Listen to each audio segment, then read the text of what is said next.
Giorgio Cafiero is the CEO of Gulf State Analytics, and you join us, sir, from Washington, D.C. It's good to have you on the program. First of all, why is Iran attacking the UAE even more than all the other Gulf countries? I don't want to diminish the attacks on Kuwait, on Qatar, on Bahrain, on Saudi Arabia, but Iran has attacked the UAE with particular ferocity. Why is that? Yeah, thank you so much for having me on your program.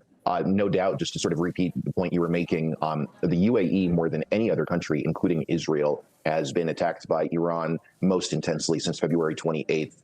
I think that the UAE's position in the Israeli normalization camp has quite a bit to do with this. I think Tehran has obviously seen the Abraham Accords as a huge threat, really seeing the UAE as a country responsible for the Israeli footprint in the Gulf region. And Iran definitely sees the UAE-Israel relationship as a grave menace to the Islamic Republic. And there are probably many factors we could get into, but above all else, I think this is really the key factor that we need to focus on. So it's the UAE's recognition for Israel, you would say, is the main reason. How deep is this? Sorry, go ahead. Excuse me, just to be clear, it's beyond just recognizing Israel and having embassies and consulates that are open. It's also about intelligence sharing, military cooperation. It's really those defense and security dimensions to the relationship, much more than just simply a diplomatic relationship that Tehran sees as such a huge threat. All right, so the nature and the strength of the ties then. Okay, I understand. We've given some of the headline numbers in terms of damage done to the UAE and to Dubai specifically. How deep would you say that the cut is, the wound is? Well, I think that above all else, the damage done to the brand of the UAE, specifically the brand of Dubai, is what's most painful for the country right now.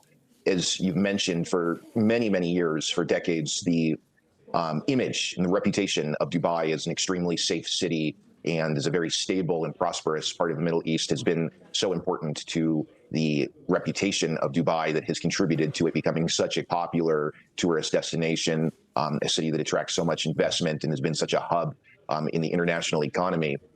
There's no doubt that all of these missile and drone attacks against Dubai and other parts of the UAE have done a lot to really undermine that image. I think the question is, when this war ends, what will the UAE be able to do to sort of restore that image and to rebuild that brand? I think the longer the war goes on, it's going to be more difficult.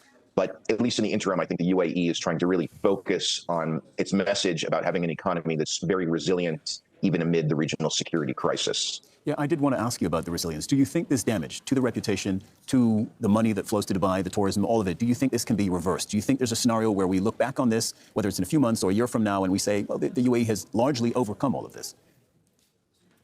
Sure, and talking not only about the UAE, but the Gulf at large, also considering the other 5 GCC states, I think there's so much that these countries have to offer.